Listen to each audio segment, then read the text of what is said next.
Good morning all students.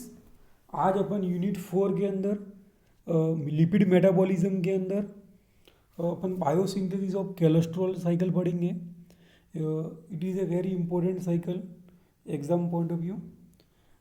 सो cholesterol cycle actual में अपने जो विटामिन सिंथेसिस और विटामिन डी के लिए भी बहुत ही रिस्पॉन्सिबल है। और इसके अलावा जो आपने सेल चैप्टर पढ़ा होगा, ह्यूमन एनाटॉमी एंड फिजियोलॉजी, तो जो अपने सेल मेम्ब्रेन जो बनी रहती है बॉडी के अंदर, वो भी कोलेस्ट्रॉल साइकिल से ही, फैट से ही बनी हुई रहती है। आप बहुत ही अच्छे से जानते हो। इसके अलावा देखो, अपन कोलेस्ट्रॉल बायोसिंथेसिस की अगर बात करें तो सबसे पहले बायोसिंथेसिस ऑफ कोलेस्ट्रॉल की अगर बात करें, 1 gram of cholesterol is synthesise per day in adult. एक एडल्ट के अंदर 1 ग्राम कोलेस्ट्रॉल डेली सिंथेसाइज होता है। इसके अलावा almost all the tissue of body participate in cholesterol biosynthesis. Body के सभी टिश्यू के अंदर पार्टिसिपेट करते हैं अपने कोलेस्ट्रॉल से बायोसिंथेसिस के लिए। इसके अलावा the large contribution is made by, तो मेनली जो अपने कोलेस्ट्रॉल बनता है बॉडी के अंदर, सिंथेसिस होता है, तो 50%, ऑलमोस्ट 50% लीवर के अंदर बनता है। इसके अलावा 15% इंटेस्टाइन के अंदर बनता है। ठीक है। The enzyme are involved in cholesterol synthesis are found in the cytosol and microsomal functional of cell। Mainly जो एंजाइम रिस्पॉन्सिबल होता है कोलेस्ट्रॉल सिंथेसिस के लिए, वो मेनली साइटोसोल के अंदर पाया जाता है, कोशिका द्रव्य के अंदर। इसके अलावा अपन HMG CoA reductase is a rate limiting enzyme in the cholesterol biosynthesis and enzyme present in endoplasmic reticulum. आपको तो पता ही होगा, एंडोप्लाज्मिक रेटिकुलम 2 टाइप का होता है। एक स्मूथ एंडोप्लाज्मिक रेटिकुलम होता है, तो जो स्मूथ एंडोप्लाज्मिक रेटिकुलम होता है जिसके अंदर HMG CoA reductase enzyme present रहता है। ठीक है।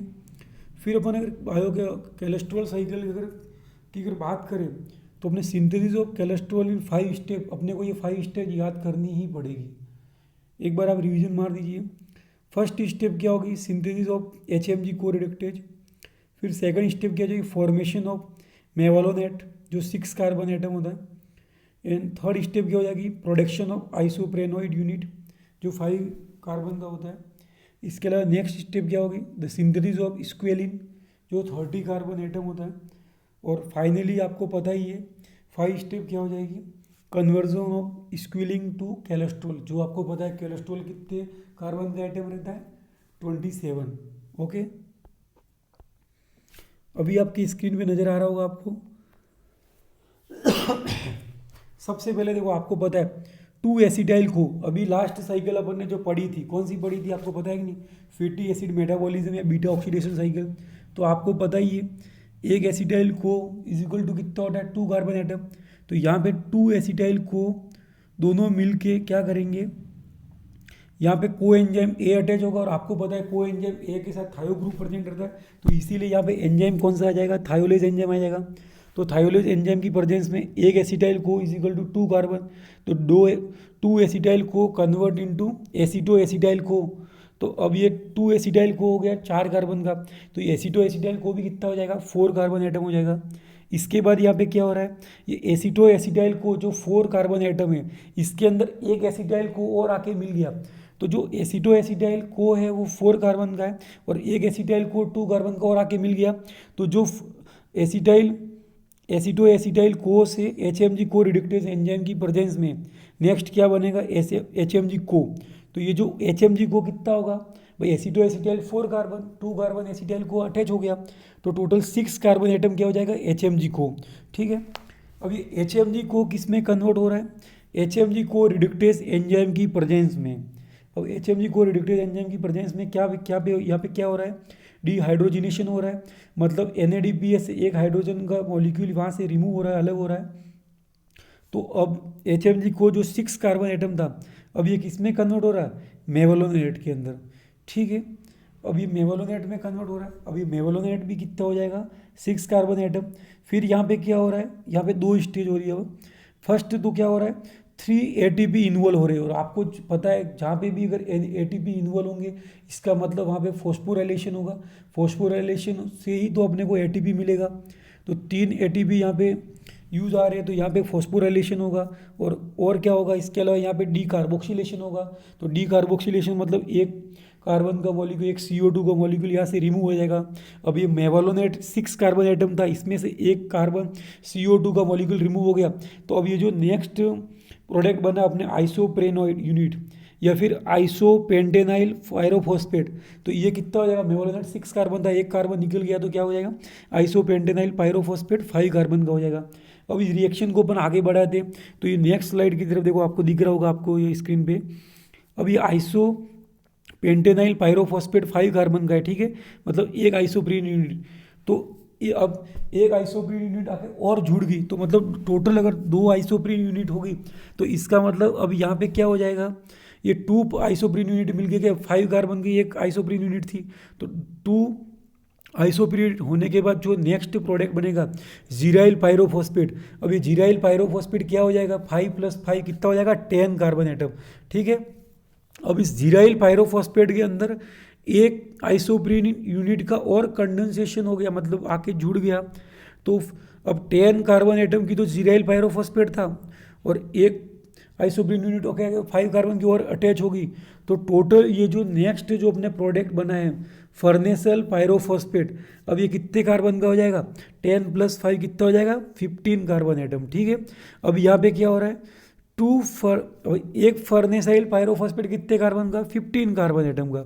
अब यहाँ पे स्क्वेलिन सिंथेटाइज एंजाइम की प्रेजेंस में वापस क्या हो रहा है, डीहाइड्रोजिनेशन हो रहा है। तो डीहाइड्रोजिनेशन कंडीशन में वापस क्या हो जाएगा, NADPH, एक हाइड्रोजन का मॉलिक्यूल रिमूव हो जाएगा और NADPH कलेक्ट कर लेगा। तो फिर क्या होगा, अब यहाँ पे क्या होगा, 2 फर्नेसाइल पायरोफॉस्फेट दोनों कंबाइन हो जाएंगे। एक पहले था 15 कार्बन का आइटम, अपने को पता है फर्नेसाइल पायरोफॉस्फेट 15 कार्बन का होता है, तो एक फर्नेसाइल पायरोफॉस्फेट और आके अटैच हो गया। तो ये जो न्यू मॉलिक्यूल बना है स्क्वेलिन, अब ये कितने कार्बन का हो जाएगा, 13 कार्बन का हो जाएगा। अब क्या होगा, अब ये जो स्क्वेलिन रहता है, ये स्क्वेलिन क्या एक स्टेट फॉर्म के अंदर होता है। तो अपने को क्या करना पड़ेगा, यहाँ पे साइक्लेस एंजाइम की प्रेजेंस में ये स्क्वेलिन किस में कन्वर्ट हो जाएगा, लेनास्टेरोल के अंदर हो जाएगा। मतलब स्क्वेलिन भी 30 कार्बन एटम है और लेनास्टेरोल भी 30 कार्बन है, बट स्क्वेलिन एक स्टेट फॉर्म में था और लेनास्टेरोल क्या हो जाएगा, एक साइक्लिक फॉर्म हो जाएगा साइक्लेस एंजाइम की प्रेजेंस में। और यहाँ पे बहुत सारी स्टेप इन्वॉल्व होगी, डी कार्बोक्सिलेशन। उसके अलावा ये जो लेनास्टेरोल 30 कार्बन का था, इसके बाद यहाँ पे क्या क्या हो जाएगा, इसके अलावा यहाँ पे क्या हो जाएगा, डी कार्बोक्सिलेशन हो जाएगा, उसके बाद डीहाइड्रोजिनेशन होगा और 3 कार्बन एटम यहाँ से और रिमूव होंगे। फिर वापस ये लेनास्टेरोल जो 30 कार्बन एटम था, अब ये इसमें से 3 कार्बन और रिमूव होने के बाद तो फिर क्या बनेगा, अपना फाइनल प्रोडक्ट कोलेस्ट्रॉल बनेगा। और आप सभी को पता है कोलेस्ट्रॉल कितने कार्बन का आइटम होता है, 27। तो ये इस तरीके से बायोसिंथेसिस ऑफ कोलेस्ट्रॉल साइकिल हो गया। इसके अलावा अपन साइड की बात करें तो all tissue containing nucleotide cell are capable of cholesterol synthesis, मतलब ऐसे टिश्यू जिसके अंदर न्यूक्लियस प्रेजेंट होता है वो सभी कैपेबल होती है कोलेस्ट्रॉल के सिंथेसिस के लिए। इसके अलावा अपन ऑर्गेनेल्स की बात करें तो smooth endoplasmic reticulum and cytoplasm mainly involve रहते हैं ऑर्गेनेल्स। इसके अलावा अपन रिएक्शन की बात करें तो अभी आपको पता ही था HMG CoA reductase, HMG CoA convert to mevalonate by the HMG CoA reductase and it is a rate limiting step. अब मैं आपको एक बात बताता हूँ, इसको रेट लिमिटिंग स्टेप क्यों बोला, बिकॉज आपको पता होगा बहुत सारे जो मोटे लोग होते हैं जिसके अंदर कोलेस्ट्रॉल ज़्यादा रहता है, तो उस कंडीशन में वो क्या करते हैं, जो होरासोमनी मतलब नाइट टाइम के अंदर अपन स्टेटिन्स टैबलेट खाते हैं। स्टेटिन्स टैबलेट क्या करती है, बॉडी के अंदर कोलेस्ट्रॉल को जमने से रोकती है। तो वो जो स्टेटिन जितनी भी ड्रग है जैसे एटरवास्टेटिन, प्रावास्टेटिन, लोमास्टेटिन, ये जितनी भी स्टेटिन्स ड्रग है ये क्या करती है, ये जो HMG को रिडक्टेज है, अब ये HMG को से ही तो मेवालोनेट बन रहा है और फिर ही अपने पूरी रिएक्शन आगे बढ़ के फाइनली कोलेस्ट्रॉल बन रहा है। तो अपने को जो मोटे लोग हैं उनको कोलेस्ट्रॉल कम करने के लिए अपन क्या करते हैं, स्टेटिन्स देते हैं। और स्टेटिन्स का मैकेनिज्म एक्शन क्या होता है कि HMG को रिडक्टेज को क्या कर देंगे, ब्लॉक कर देगा। अब ये ब्लॉक हो जाएगा तो ये आगे मेवालोनेट बनेगा नहीं, मेवालोनेट बनेगा नहीं तो बायोसिंथेसिस होगा नहीं अपने किसका, कोलेस्ट्रॉल का। ये मैंने आपको फार्माकोलॉजी के हिसाब से बताया है। And thank you very much, बहुत ही इंपॉर्टेंट साइकिल है, ठीक है।